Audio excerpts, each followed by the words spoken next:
आज से उत्तर भारत का छठ पर्व प्रारंभ हो रहा है। संपूर्ण देश विदेश में, संपूर्ण भारत में छठ पर्व की बड़ी महत्वता है। दुनिया के सारे व्रत 12 घंटे, 13 घंटे, 14 घंटे, 15 घंटे, 18 घंटे, 20 घंटे, 24 घंटे के होते हैं, पर भारत की भूमि का, सूर्य की उपासना का, षष्ठी माता की, छठ माता की उपासना का ये छठ पर्व 36 घंटे का व्रत होता है। 36 घंटे का व्रत होता है। सारे व्रत 24 घंटे के, 12 घंटे के, 18 घंटे के, पर षष्ठी का व्रत, छठ माता का व्रत 36 घंटे का होता है। आज से माता छठ की पूजन चालू होती है और ये पूजन होते होते होते होते चलते चलते धीरे धीरे धीरे धीरे फिर छठ पूजन तक पहुंचती है। डूबते सूरज को अर्घ देना, फिर उगते सूरज को अर्घ देना, माँ षष्ठी का व्रत करना। कितनी प्रसन्नता है। ये छठ का पर्व, ये छठ की उपासना, ये उत्तर भारत के बिहार, उत्तर प्रदेश में जहां जहां पर छठ की पूजन करने वाले भक्त रहते हैं, वो ये दिखाते हैं कि छठ पर्व की परिभाषा क्या है। हम अपना दुकान, मकान, काम, व्यापार, पूरा शहर छोड़कर हम छठ मनाने के लिए ट्रेनों में बैठकर, बसों में बैठकर अपने गांव चले जाते हैं। हम अपनी एकता का प्रतीक देते हैं कि हमारा छठ पर्व हमें एकता सिखाता है। हमारा छठ पर्व हमें एकता सिखाता है। मैं संपूर्ण देश के, भारत की भूमि के संपूर्ण सनातनियों को और सभी सनातन धर्मियों को खूब प्रेम से छठ पर्व की बहुत बहुत बधाई देता हूं, जो आज से प्रारंभ हो रहा है और जिस पर्व की पूजन उत्तर भारतीय बड़े प्रेम से करते हैं। बहुत बहुत सारे हमें एकजुटता दिखाना। मेरे शंकर भगवान अपनी गोदी में कार्तिकेय जी को रखे हैं, मेरे शंकर भगवान अपनी गोदी में स्वयं श्री गणेश जी को रखे हैं, मेरे शंकर भगवान अपनी गोदी में अशोक सुंदरी को रखे हैं, मेरे शंकर भगवान अपने तन पर अपनी 5 बेटियों को भी धारण कर कर रखे हैं, जया, विषहरा, शामली बारी, दौतली, देव। मेरे शंकर भगवान अपने गले में वासुकी नाग को धारण कर कर रखे हैं। मेरे शंकर भगवान जिस चंद्र को दक्ष प्रजापति ने श्राप दे दिया था, काया का रोग हो गया था, उस चंद्र को अपने मस्तक पर धारण कर कर रखे हैं। मेरे शंकर भगवान स्वयं माता जगतजननी जगदम्बा को अपने नजदीक में बिठा कर रखे हैं। मेरे शंकर भगवान धर्म रूपी बेल को अपने पास में रखे हैं। मेरे शंकर भगवान अपने संपूर्ण परिवार को अगर देखेंगे तो सबको जोड़कर एकजुट होकर शंकर भगवान ये दिखाते हैं कि अगर आप एकजुट होकर रहोगे तो दुनिया में किसी की सामर्थ्यता नहीं है कि तुम्हारा बाल बांका कर ले। तुम्हारी एकजुटता होना चाहिए। उसको धन्यवाद कहो। कुछ नहीं तो घर के दरवाजे पर थोड़ा पानी छींटना। तुम ये तो नियम बना सकती है ना कि मैं घर में से पानी लूंगी, मटके में से, परिंदे में से, और घर के बाहर छींटूंगी। क्या होता है मटके का पानी बाहर छींटने से, परिंदे का पानी बाहर छींटने से? तो गरुड़ पुराण के अंतर्गत लिखा है तृतीय अंश के अंदर कि हमारे घर का जो मटका होता है वो मटका परिंदा कहलाता है। परिंदा का मतलब होता है पितरों का स्थान।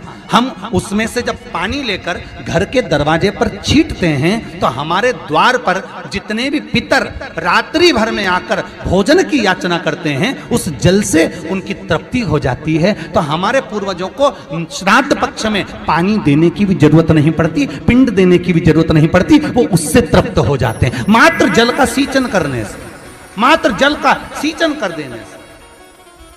आप कोई नियम मत बनाओ। एक नियम तो बना सकते हो कि पानी बाहर छीटूंगी, एक नियम तो बना सकते हो कि मैं परिंदे पर दिया लगाऊंगी, एक नियम तो बना सकते हो कि मैं दरवाजे पर दिया लगाऊंगी, एक नियम तो बना सकते हो कि एक चावल का दाना मैं प्रतिदिन शंकर जी को चढ़ाऊंगी।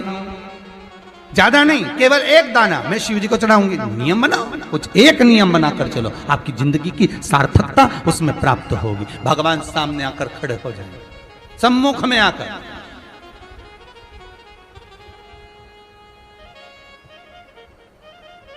नियम आपका होगा, पूरा उसको करना होगा, पूरा उसको करना। तेरे मंदिर में आना मेरा काम है और मेरी बिगड़ी बनाना तेरा काम।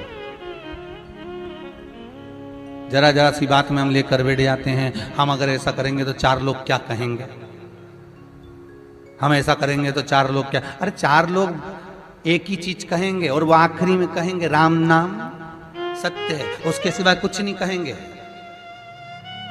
और 4 लोगों के चक्कर में पड़े रहोगे तो आगे का जीवन बिगड़ जाएगा। क्या किसको रोइए, बोलो जम के, चादर तान के सोइए। शिव महापुराण वर्णन करती है किसी भी छठ के दिन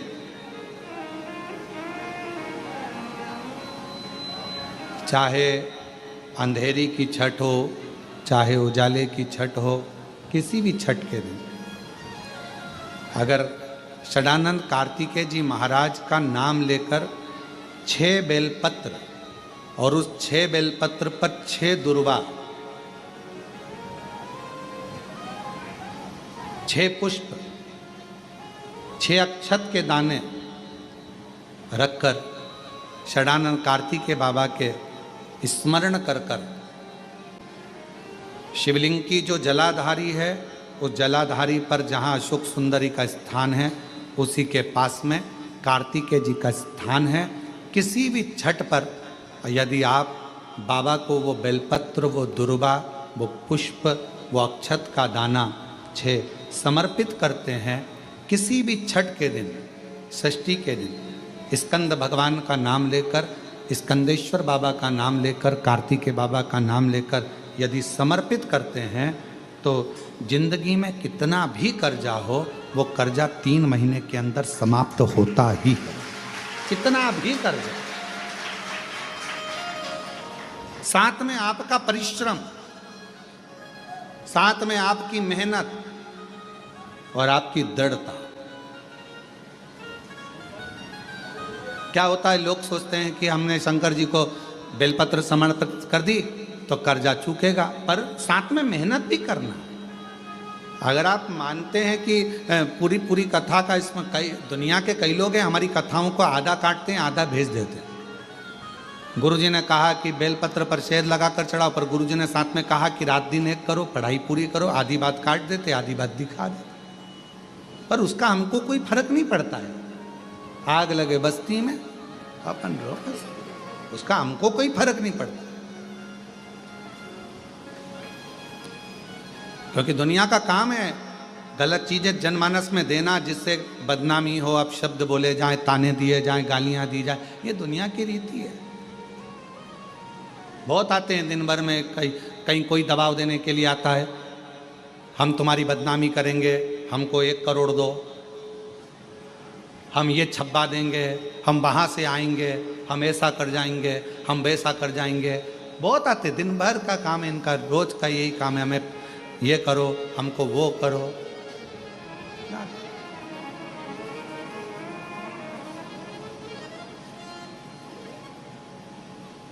शिव तत्व है, दबाव देने वाले ढेर मिलेंगे, अपशब्द कहने वाले ढेर मिलेंगे, ताना देने वाले ढेर मिलेंगे, पर आप अपनी पूर्ण ऊर्जा के साथ में शिव महापुराण की कथा कहती है। 6 बेलपत्र, 6 पुष्प, 6 दुर्वा, 6 चावल के दाने और साथ में अपना परिश्रम पूर्ण करो। छठ के दिन स्कंद भगवान का नाम लेकर, स्कंदेश्वर का नाम लेकर भगवान शंकर के जलाधारी पर समर्पित करो, शिव जी से प्रार्थना करो और अपनी मेहनत को 4 चांद लगाओ। कर्जा चूकेगा जरूर, समाप्त जरूर। कर्जा का मतलब ये नहीं है कि आप कर्जा करे हो तो मेरे से बन नहीं रहा, मेरे प्राण छूट जाए तो अच्छा, मैं तो मर जाऊं, मैं टेंशन में हूं, मैं डिप्रेशन में हूं, बहुत परेशान हो गया, ऐसा हो गया। ना ना, दुख आता है, जब सुख आया, सुख चले गया तो दुख आएगा, तो दुख भी जाएगा, दुख भी समाप्त होगा, उसमें क्या विचार कर। ऐसा तो नहीं है कि दुख समाप्त नहीं होगा, दुख नहीं जाएगा। सुख आया है, जब हमारे अच्छे दिन अगर समाप्त हुए हैं तो दुख भी समाप्त जरूर होगा, फिर वापस सुख आएगा। थोड़ा हिम्मत, थोड़ा धैर्य, थोड़ा हृदय पर भाव एकाग्रित करो कि नहीं नहीं, मेरा शंभु, मेरा शंकर, मेरा त्रिकालदर्शी, मेरा कैलाशी, मेरा अविनाशी, मेरा शिव मेरा दुख काट। एक लड़का अगर एक मैं बेटों से निवेदन करूंगा, पिता वो दौलत है जो चले जाता है ना तो समझ लेना कि तुम्हारी तिजोरी का खजाना लुट गया। पिता वो दौलत है, पिता वो जायदाद है। अपने पिता को कभी यह मत बताने की कोशिश करना कि तुमसे ज्यादा विद्वान मैं हूं। अपने पिता को कभी यह बताने की कोशिश मत करना कि तुमसे अच्छी दुकान में चला लेता हूं। अपने पिता को कभी यह बताने का प्रयास मत करना कि तुमसे अच्छी नौकरी में कर रहा हूं। अपने पिता को यह कभी बताने का प्रयास मत करना कि तुम जितना नहीं कमाए उससे दुगना मैंने कमाकर गाड़ी खरीदी, बंगला खरीदा, ये बनाया, जेवर बनाया, ये करा, वो करा। अपने पिता को कभी ये मत बताना कि मैं जितना कर सकता हूं उतना तुमने नहीं करा, क्योंकि पिता की बराबरी तुम कभी नहीं कर सकते। क्योंकि पिता पिता होता है, उसने अपना पूरा जीवन जो कमाया वो तेरी विद्या में लगाया, जो कमाया तेरी पढ़ाई में लगाया, जो कमाया तुझे अव्वल बनाने में लगा दिया। खुद दुकान पर भूखा रह रहकर शुगर की बीमारी कर ली। टिफिन आता था, नहीं खाता था। थोड़े दो ग्राहक और देख लेता हूं, दो ग्राहक और देख लेता हूं, थोड़ी देर से खाना खाऊंगा, थोड़ी देर से भोजन करूंगा, थोड़ी देर से रोटी खाऊंगा। दो ग्राहक के चक्कर में मेरे बेटे की फीस जमा करना है। बाहर पढ़ने गया है, मुंबई पढ़ने गया है, पूना पढ़ने गया है, जयपुर पढ़ने गया है, कोटा पढ़ने गया है, जोधपुर गया है, मेरे बेटे की फीस जमा करना है। वो दो ग्राहक ज्यादा के चक्कर में भूखा रहता रहता रहता रहता बीपी और शुगर की बीमारी कर ली। उस पिता की होड़ मत करना जिसने अपने शरीर का एक एक रक्त केवल तेरी जिंदगी बनाने में लगा दिया। उस पिता के ऊपर तो तुझे गौरव उत्पन्न होना चाहिए।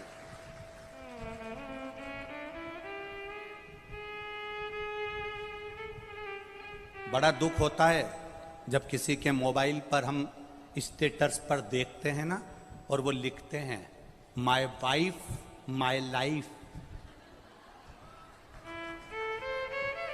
बड़ा दुख होता है जब किसी के मोबाइल के स्टेटस पर देखा जाता है कि माय वाइफ माय लाइफ। तुम्हारे लाइफ बनाने में तुम्हारी वाइफ ने क्या क्या करा, एक बार पत्र में लिख के तो भेज भेरू। मैं तो इंतजार में बैठा हूं।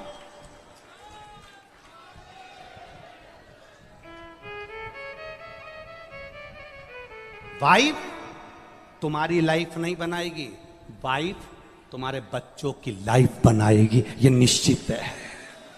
वाइफ, हां, वाइफ किस जगह पर खड़ी होती है? वाइफ लाइफ कब होती है? जब तुम बीमार पड़े हो, तकलीफ में हो, कष्ट में हो, कर्जे में लदालूम हो गए, दुख की घड़ी है और तुम्हारी पत्नी तुम्हारे सामने खड़ी होकर कह दे चिंता मत करना, कर्जा भी हो गया तो मरने की मत सोचना, बीमारी आ गई ना टेंशन मत लेना, मैं तुम्हारे साथ कदम से कदम मिलाकर चलूंगी, चिंता मत करना। तब लिखना माय वाइफ माय लाइफ है। ये मुझे ज्ञान दे रही है, ये मुझे समझा रही है, ये मुझे ज्ञान का स्मरण करा रही है। और नहीं तो अपने मोबाइल पर लिखना चाहिए my father my mother my life. मेरा पिता और मेरी माँ ही मेरी लाइफ है, जिसने मेरी जिंदगी बनाई है। हम तुम्हारी पत्नी का विरोध नहीं कर रहे, क्योंकि हमें तुम्हारी पत्नी का विरोध करना भी नहीं है। जैसी मिली है तुम निभा रहे हो, हम तुम्हारी पत्नी का क्या विरोध करें। हमारा इतना सा कहना है तुम्हारी पत्नी तुम्हारी दुख की घड़ी में सामने खड़ी हो, तुम्हारी पत्नी तुम्हारे दुख के समय पर तुम्हारे सामने खड़े होकर कह रही हो चिंता मत करो, कोई बात नहीं, पैसा नहीं है ना, अब की बार साड़ी नहीं लेंगे करवा चौथ पर, मेरे पास बहुत पड़ी है, जेवर पड़ा है, तुम चिंता मत करना। अगर दुख की घड़ी आ भी गई पूरा जेवर उठा कर दे दूंगी, तुम्हें कर्जे से मुक्त कर दूंगी, तुम चिंता मत करना, तुम चिंता मत करना।